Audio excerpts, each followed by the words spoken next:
I do regret taking Danya to Zeina's office, and I just wish that didn't happen. You didn't see her back in?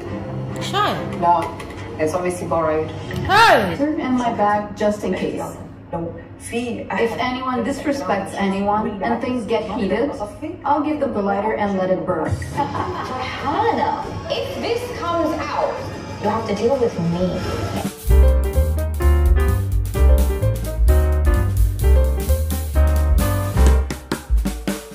The wait is finally over. Ladies and gentlemen, there's a banging new season of Dubai Blings on Netflix. For those of you that watched the first season, trust me, you totally do not want to miss out on this new season. It is insane! Guys! The drama is bigger and better. Conversations are deeper, more intense. Sleeping characters in the previous season are more awake this season. Guys, see, everything is over the top. It's been a jaw-dropping moment for me every episode. And so as we do it on this channel, we're going to be analyzing the entire season, episode by episode, scene by scene. And trust me, you do not want to miss out. So if you enjoyed my review of the first season of the show, then trust me, you totally need to stay glued to my channel for all the GCT of all the analysis of this new season of Dubai Blings. All right, so we're gonna get into it, and as usual, I would love to hear your thoughts about everything, every single event that happens on every episode in the comment section below. And officially, you are all specially welcome to my YouTube channel. My name is Gloria Elijah. This is Frankly Speaking with Gloria Elijah, and I am the girl with the T. For those of you that are new here, you are especially welcome to my channel. If you are yet to become a part of this community officially, then this is exactly what you need to do to be officially subscribed here. You totally need to click the red subscribe button to become a part of this community. Also turn on your post notification bell if you always want to receive alerts of my videos like this. On this channel, we give the most detailed, factual, and accurate analysis of reality TV shows, movies, and trending social topics. So please make sure you become a bona fide member of this community. All of that said, let's quickly proceed with the details of this analysis. Now, the opening scene of this season was quite ridiculous to me. Yeah, it was quite ridiculous. I just kept on rolling my eyes over and over and over again. Now, first good news is Ebraheem is already engaged to be married. So he's planning his wedding, which came as a shock to me because, guys, if you all recall the previous season, there were speculations about Ebraheem's sexuality. I mean, anybody that sees Ebraheem, listens to him speak, and just looks at the way he carries himself, this guy is just very much in tune with his femininity, and everybody just, you know, felt like, okay, this guy is actually gay. There's nothing anybody would tell anybody. And everybody just felt like if this guy is going to get married at all, it's definitely going to be to, you know, fulfill his mom's wish, because his mom wants him to get married. But with the way dude has been carrying himself on the show, everybody just believes that, nah, this guy is just gay. So if at all he gets married, it's just to get a woman that's going to take care of his mother whilst he lives his life however way he wants to live his life. Yes. So when he was telling Danya, you know, about his wedding preparations, frankly speaking, I was really shocked, because I'm looking at this guy and I'm thinking, dude, is this really what you want? Because yes, in the previous season, we'd seen him go on a blind date with Lojay, who did not really rate him like that, and so they ended up becoming just acquaintances, or should I say friends, because of course they all roll in the same circle. So I'm still quite skeptical about this whole getting married deal, because guys, frankly speaking, I do not believe it. I do not buy it. I do not buy it. But what you think about it, let me know in the comment section below. Now, going into the details of the conversation between Ebraheem and Danya, Ebraheem is putting together his what's it called, his wedding guests list, and Danya does not think it's a good idea for him to invite Chris Fade. When Ebraheem sits down with Bliss and finds out the details of what has been done to Bliss, then he can make his decision if he wants to actually invite someone that's hurt his brother or not. Now, according to her, there's a 12-year-old beef between her husband, DJ Bliss, and Chris Fade. That's one reason. Now, the second reason is that Chris Fade had not invited her, that's Danya, and her husband, to his wedding that happened last year to Brianna. So according to her, Ebraheem should consider how it will hurt his brother's feelings. That's DJ Bliss, because DJ Bliss and Ebraheem share a very, very close relationship. They are very, very good friends. So according to Danya, Ebraheem should consider Bliss's feelings, and just understand that, oh, it's going to really hurt him if Ebraheem goes ahead to invite someone that he's not really on good terms with, which was also surprising to me because, guys, the whole of last season, we did not really see or feel that there was any bad blood between Chris Fade and DJ Bliss. I mean, these people will hang out together. They showed support for one another, so it was quite surprising to me that this is actually coming up now, all of a sudden, And Ebraheem had reason to question Danya's reasons, because for him, these people had actually invited him to their own wedding. So it's only right that he, reciprocates the gesture by inviting them to his own wedding. But Danya was quite adamant, and then she felt like, oh, Ebraheem should have a conversation about it with her husband. In the course of that whole conversation, the only thing that was just going through my mind was how petty, vindictive, and insecure Danya has always been, and how she still is, even 1 year later.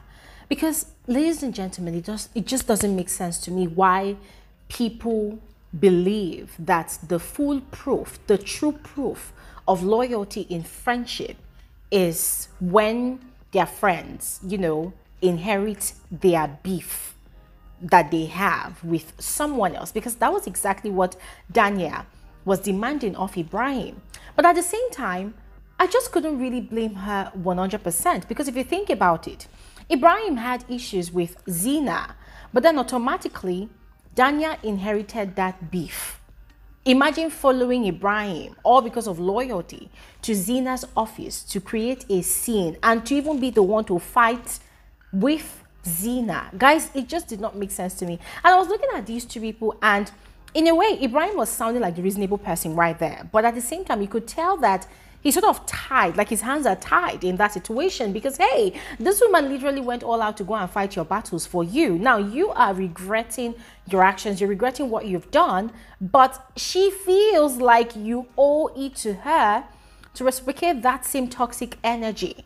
So guys, what do you think about that? Because for me, I just felt like, Danya, nah, if you've not grown some wisdom in the space of 1 year, I do not think you'll ever grow wisdom on the show. And then the next scene was Safa and her beautiful daughters, and also Zeina. Ladies and gentlemen, I think I've mentioned before that one of my favorite cast members of this entire show is Safa, and of course her family. Guys, Safa is just a breath of fresh air, and it was quite heartwarming to see her, with her daughter that she just birthed, because if you all recall from the previous season, Safa never wanted to get pregnant. According to her, her body could not carry another pregnancy. She had really struggled with, the pregnancy of her first child, and it was quite scary for her to go through that whole process again. Hence the reason she wanted to toe the line of surrogacy. But then voila, she got pregnant, just to make the husband happy, so seeing her looking all snatched and beautiful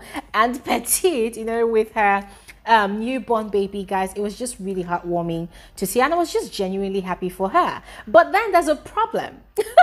And the problem, guys, is that her husband is yet to give her a push gift. Now, this whole concept and idea of push gift, ladies and gentlemen, is all inspired by social media, in my frank opinion, because back in the day, there was no such thing like push gift, push present, or I gave birth to a child, my husband needs to give me a gift for it, So now it's a thing amongst the elites of the society. They just believe that as a woman, having gone through the rigors of getting pregnant, carrying the pregnancy for 9 months or however long they carried it for, and even pushing out a baby, they actually do deserve an amazing gift from their husband. So for Safa, it was up to her to continue putting reminders everywhere for her husband, Fahad, to see, even if it meant putting it as a message at the bottom of their baby's, shoes for the husband to see. According to her, she doesn't want to be a nagging wife. So she has to look for creative ways to remind the husband that he's yet to present to her a push gift. And frankly speaking, guys, I found it quite innovative. I found it quite creative, but at the same time, it was just so hilarious to me. And yeah, these people, they actually really do understand each other a lot. And I think much later on this episode, Jasmine was explaining that he's confused. He doesn't know what to get to her. I'm clueless what gift to buy her. Jewelry, she has so much. If I buy her car, we have so many. So, I don't know. And you see, she thinks the husband is not paying attention. The husband is not seeing all of our reminders. But according to him, he knows he owes her a push gift. But he just doesn't know what to get her. Because if it's jewelries, she's got a lot of it. If it's a car, they've got a lot of cars. So he's just very confused as to what to give to her as a push gift. So guys, let me just throw this question to all of you. What do you think is befitting as a push gift for Safa? Looking at the fact that she already lives a life of luxury, what do you think would be the best push gift to her? Just go ahead and just share for fun in the comment section below. The next scene was Lojay paying a visit to Safa, to see the baby and to also present a gift to the baby. Now, it turns out that Lojay had never visited Safa even after she delivered her baby, and this is like 2 months later, which is quite weird because, ladies and gentlemen, if you all recall how Lojay carried herself in the previous season, she was like the peacemaker.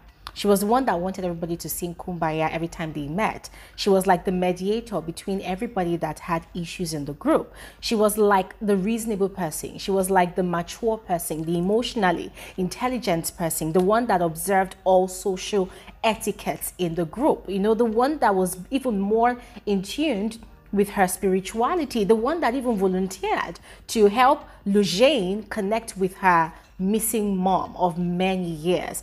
So when you think of Lojay, you are thinking of that one responsible individual that would never hold any grudge against anybody in the group, or would never even meddle in the beef that exists between any of the members of the circle.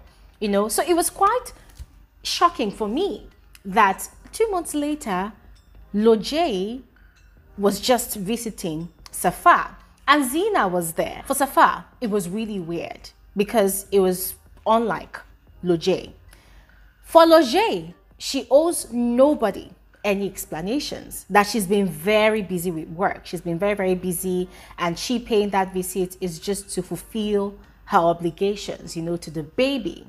Now, for Zeina, Zeina does not buy Lojay's explanations because, according to her, she's been seeing on social media how Lojay has been hanging out with Ebraheem, Danya, Farhanna. In fact, that's other clique of persons that she obviously has issues with. And according to her, for 5 months, Lojay has been keeping her distance from herself and Safa. So for her, all that excuse about, Lojay being busy and engrossed with her work is just all forms of excuses.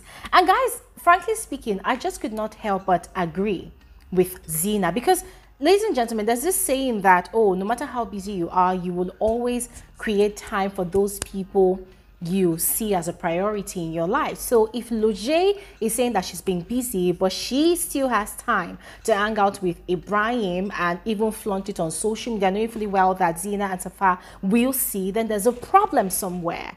And for me, I just felt like that whole visit to go see the baby is just to fulfill all sense of righteousness, because she always wants to portray herself as the righteous one in the group. So for her, it's not even for Safa, it's not even for Zeina, it's just to still clean our image, still maintain that pious image that she's been presenting on the show. It was still in that same conversation that Safa opened up about having had a C-section, you know, to deliver her baby because there were complications along the line. She had gone into undue labor. It was just crazy. It was chaotic. And so they had to do a C-section.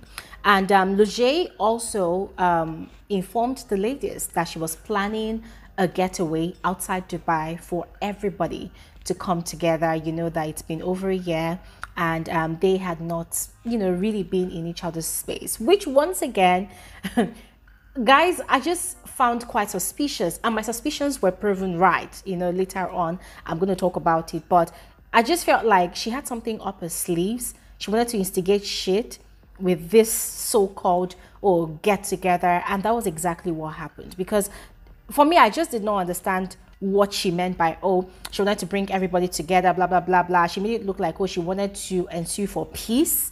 When she's been hanging out with these other people, she's obviously picked a side. Anyways, guys, we're gonna get there. Moving on to the next scene. So the next scene was Loujain's photo shoot, and she looked beautiful. It seems like she's even lost a bit of weight, and I actually love it. Yeah, so she had a photo shoot. She's been spreading her wings, doing a lot of fashion shoots for different magazines, just living her best life. And Farhanna, according to her, had decided to show up to show support to Lojay. But ladies and gentlemen, speaking about support, Farhanna had gone there with her problems, you know, to inform Loujain that she's been speaking with a matchmaker, an elite matchmaker in Dubai, to help connect her with a potential suitor, a man whom she hopes to get married to and start up another family. According to her, it took her about 3 years to get over her ex, and now she's ready to get back into the dating scene and possibly get married and start up a new family with this new person. And it was so funny how, you know, for coming from someone that went there to show support, she just kept on prattling and talking to the point that it was even sort of distracted for Loujain. And even Loujain had to even complain about it, that, oh my God, that Farhanna just could not stop talking. And you see, guys, it was also another thing that this said matchmaker noticed when she had another physical consultation with the matchmaker, because she just came up with this ridiculously lengthy list about what she expected, you know, from a potential suitor. And one thing she mentioned was she doesn't want someone that would continuously speak about himself. And the matchmaker asked her, you want somebody that's going to be talking about just you? And she said yes. And guys, I looked at Farhanna and I'm like, oh my God, at this rate, you're going to be single forever. Because you want somebody that's not going to talk about himself, but someone that's just going to focus on only you and speak about you endlessly. Guys, even the matchmaker just could not even help but tell her that, listen, you need to be realistic. Your list keeps getting longer and longer. You are a matchmaker's worst nightmare for a client. And guys, that was nothing but the truth. Next scene, Ebraheem had set up a meeting between himself and Safa. According to him, he wanted them to sort out their differences. Because guys, remember when he was talking about his wedding's guest list, he had not included the names of Zeina and Safa. And so he wanted to see if he could sort things out with Safa before the wedding. And also see if there's a possibility, you know, for him and Zeina to sort out their differences as well. Now, guys, if you all recall last season, Ebraheem had tendered a very, very fake, hypocritical apology to Zeina in the presence of a lot of people that were in their circle and people that were not in their circle. And guys, it was very obvious that Ebraheem did not mean that apology. It was very obvious that that apology had been made to trap Zeina in her own world, to make it look like he was the bigger and better person and Zeina was the horrible person.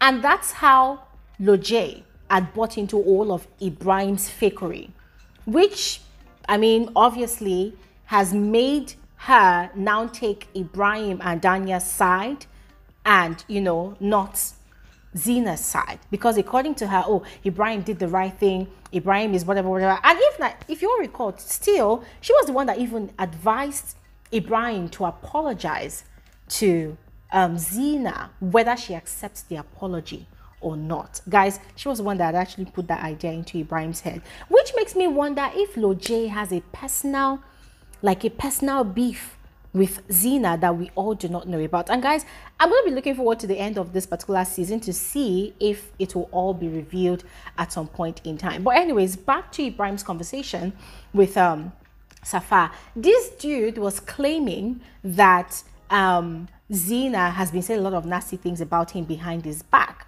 But then we got to learn from Safa that Ebraheem has been dragging she and Zeina on social media for the past 1 year.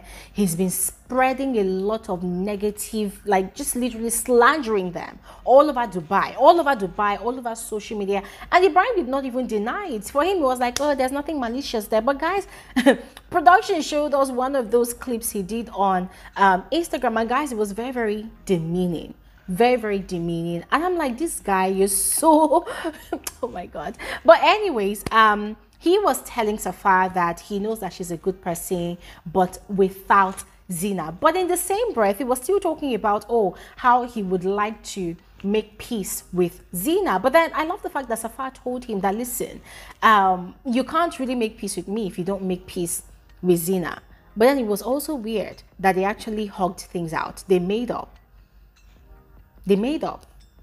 And then they made each other promise that they were not going to tell Zeina about this particular meeting because they know that Zeina is going to be really upset and she's going to feel betrayed by Safa. But guys, I listened to that whole conversation and I felt like, okay, in a way, Safa is kind of betraying Zeina because first, she should inform Zeina that, listen, I'm going to have a conversation with this guy. This guy invited me, for us to meet up and have conversations. And however it turns out, because they are all still preaching the gospel of loyalty, you should let your friend know about how everything, pans out. So the fact that she did not even carry Zeina along, guys, I just felt like, girl, you've already done the betrayal. So to save your neck, you still in a way have to inform Zeina. Yes, it doesn't mean you should still be at loggerheads with Ebraheem. If you want to make up with Ebraheem, yes, you have a right to do so, but at least let your friend know that such a conversation has happened. Next scene, the entire group arrived for Lojay's planned getaway outside Dubai. Very beautiful place, amazing location.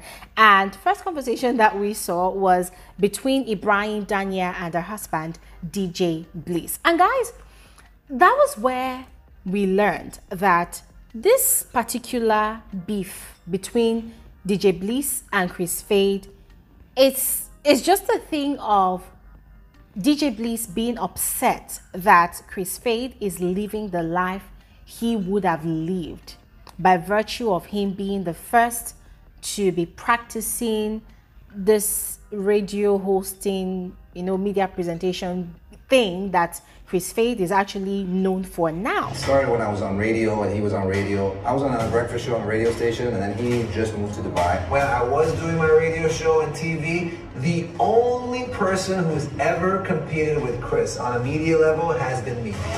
And guys, even with the way he explained it, it just did not really make sense to me because I'm thinking, dude, you are a very, very popular and successful DJ. Chris Fade is thriving in the broadcasting industry. Why are you still upset? What the hell is going on? Anyways, guys, frankly speaking, I just still did not understand where this grievance, where this malice is coming from. And I really do hope that before the season ends, they have a conversation about it because I'm kind of lost. Because as far as I'm concerned, these people are doing well in their own right. So what is the beef about? And Danya was so adamant, like she was just fully adamant that Ebraheem should not invite Chris Fade and his wife to Ebraheem's wedding. But there's a lot of hidden pain that you've been through.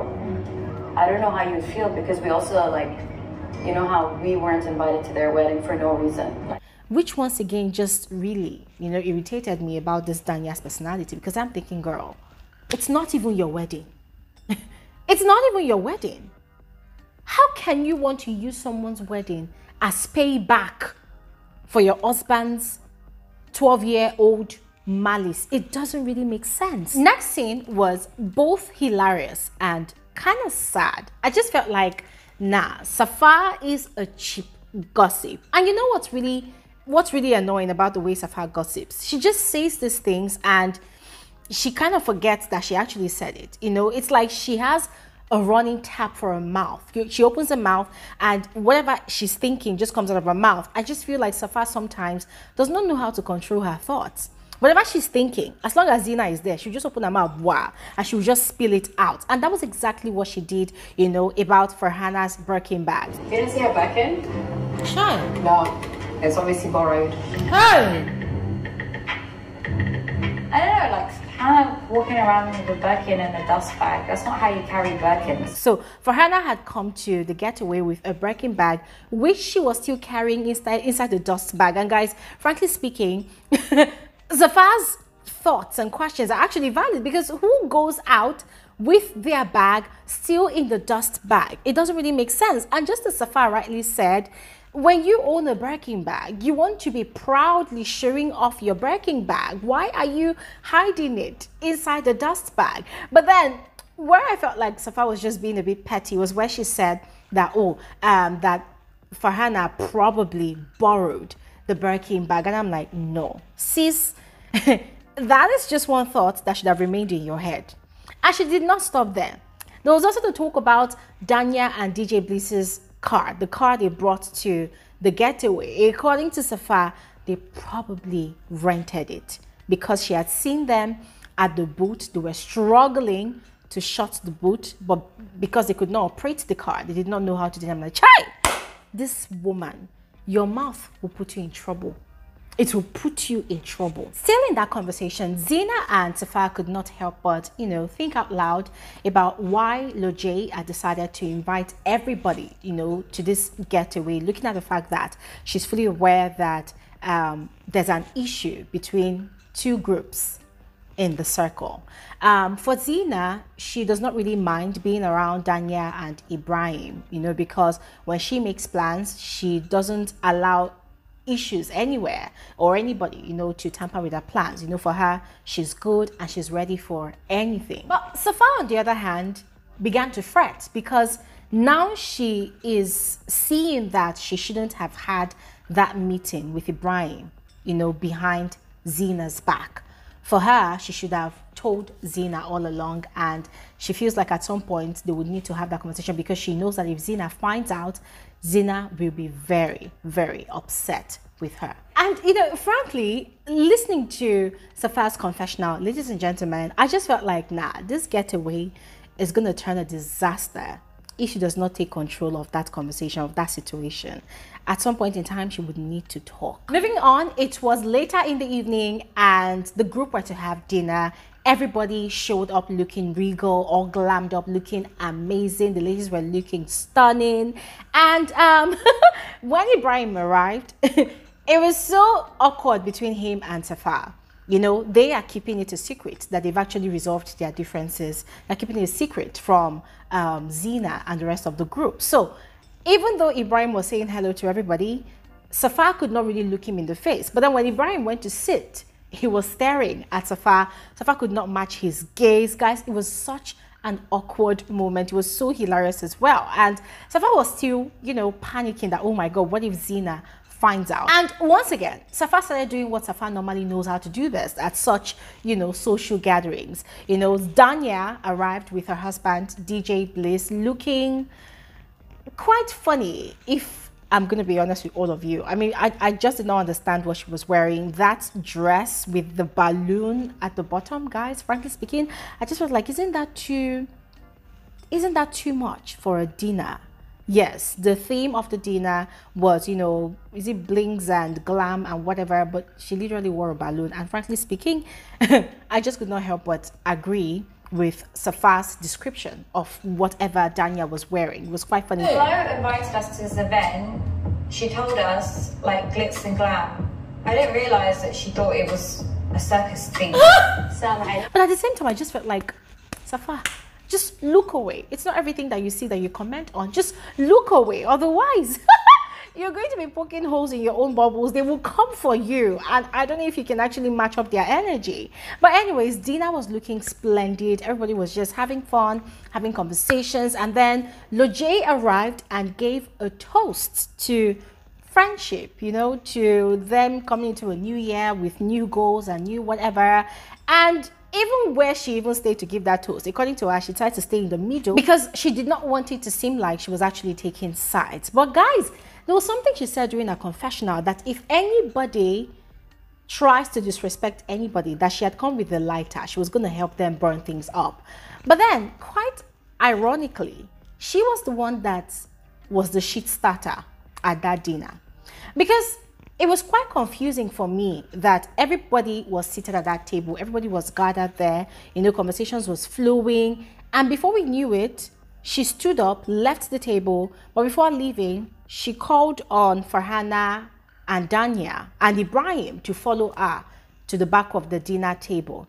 And when they got there, she started informing them that, as a gift, as a wedding gift to Ebraheem, she was going to take them on a trip to Saudi Arabia. That is her hometown. So guys, we have a groom. Yes. We want to celebrate him. Yes. But am I wait? I have a surprise that I want to give Ebraheem before his wedding. And then Farhanna was so excited. Farhanna had also called on Loujain to join them at that small gathering. And guys, she did not even invite Zeina or Safa. And for me, I just felt like that really looked bad. As the host, as the peacemaker of the group, that was just the wrong move. That was the wrong thing to do. Because guys, she made it look like she already picked a side. She made it look like, oh, she does not really give an actual F about Zeina or Safa's feelings. And frankly speaking, I felt like it was just very, very disrespectful. Because first off, dinner was going on. Everybody was gathered at that table. You are the host. You're supposed to hold everything together. So the fact that she even left that table and took along with her a group of persons, knowing fully well that there are unresolved issues on that table, ladies and gentlemen, I just felt like, nah, this new season, there is no mincing words that Lojay is the new instigator of the group. There's no mincing words. And it was very obvious that she was very deliberate about what she was doing. It was very obvious that she did what she did to get to Zeina. And Zeina, of course, looked unperturbed, but it kind of looked off because at that point, a new cast member and her husband had already arrived. That's Mona, who, you know, is actually sister to Huda. If you've heard of Huda Beauty, yes, she is co-founder of that brand. And then this new popular perfume, Kiali, she's the owner of that perfume line as well. So she had already been introduced. Mona was at the table with her husband. Everybody was having fun. Conversation was flowing. And then Lojay pulled that stunt. I just felt like, number one, that was very childish, very irresponsible of her as the host, and very disrespectful, and also very, very petty of her. And for me, it only meant one thing, that the Lojay that we knew in season 1 was really pretending. And guys, if you all recall one of those live conversations that we had, we actually said this, that Lojay was just being pretentious. She was faking it and acting like, oh, I'm the better person here. Every other person is being childish. I'm the mature one, the one that's emotionally and socially intelligent. But guys, what she did at that dinner table was not emotionally intelligent at all. Anyways, moving on to after dinner, they all gathered around a campfire, and Lojay introduced a game where everybody will share their deepest regret, write it on a piece of paper, and then burn it in the campfire, you know, which will be symbolic for that regret to not repeat itself again in their life. And it was quite emotional as everybody shared their deepest regret. You know, everybody had just one touching story or the other to share. But when it got to Lojay and Ebraheem's turn, guys, it was kind of off. Now, for Lojay, she said that she picks herself moving forward. Like, oh, she now chooses herself moving forward. You know, she comes first, everybody else comes later. That she will continue to give, but she will always come first. When I heard those words, it was very significant for me because it felt like, oh, all through last season, she's been acting like the good person. She's been acting like the one that cares about everybody. She's been that one person that always wants to be the bigger person. You always want to bring everybody together and make peace reign. But now, she would do what she really wants to do other than considering other people's feelings, which the whole of this episode 1 she's been doing, which is her picking a side in the rift between Zeina and Safa versus Ebraheem, Danya, and whoever. So for me, I just felt like, was that really your deepest regret that you just shared? Or you're sort of giving a threat out there to Zeina and Safa that, hey, this season I'm going to fuck you all up. I'm not going to give a shit about all of you guys. What do you think, guys? Just go ahead and let me know. Now, for Ebraheem said his deepest regret was engaging in drama that he shouldn't have engaged in, you know, taking Danya to Zeina's office to go start shit, blah, blah, blah, that now he regrets it and he's going to, you know, burn it and erase it and whatever. And I looked at Ebraheem and frankly speaking, I just could not decide if this guy was actually being genuine or not. Because Ebraheem seems to have a thing for wanting to play the victim card, you know, where people are gathered. And I do regret taking Danya to Zeina's office. And I just wish that didn't happen, and hopefully now I'll bleed it out once and for all. But I keep on asking myself, like, dude, if you really truly regret what you did, how about having a one-on-one conversation with Zeina? Fine, she might not pick your call, she probably has blocked you already, but how about using another number to send her a message, or maybe send her an email, you know, just sort of send us an invitation for a conversation and truly express your remorse at what you've done, instead of you've not spoken to this person in private, but you just want to continuously humiliate this person, you know, make this person the center of attention by making your apologies public. It doesn't really make sense to me. Even Zeina, during her confessional, did not buy anything that Ebraheem had said. For her, his regret is about his own image. He's not even sorry that he hurt me. This guy is only concerned about his image. He does not care if he truly hurt her or not. And guys, that is nothing but the truth. But anyways, moving on to the final scene, Safa saw at that point in time that this whole thing was really tearing up Zeina, and so she had to excuse herself to the restroom with her husband, where she opened up to him about what she had done, you know, her private meeting with Ebraheem, how she feels really bad, how she feels like Zeina was going to be really offended. Now, whilst we're having that conversation, they were not aware that Farhanna was actually using the restroom. So it was after Safa had opened up about how she was feeling that Farhanna came out, and she had this smirk, this look on her face, this sarcastic look on her face, and she was looking at Safa, and Safa was almost melting to the ground. That's the right thing to do.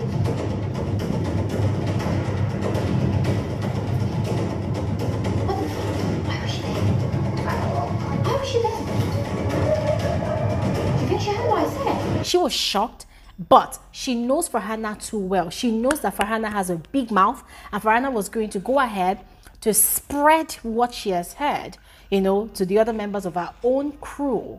And guys, Safa was just really devastated. And for her, if word about that conversation gets out, then Farhanna will have her to deal with in the coming times. So ladies and gentlemen, this is where episode 1 ended, and frankly speaking, I cannot wait to share with all of you what happened in episode 2. But in the meantime, go ahead, let me know your thoughts about how this new season started, and the dynamics in the relationships now, you know, the new beef that's coming up, the new drama, and this new villain of the season, i.e. Lojay. What do you all think about her? Go ahead, let me know in the comment section below. I'll see you guys on another episode of Frankly Speaking with Gloria Elijah. Have an amazing day. Bye.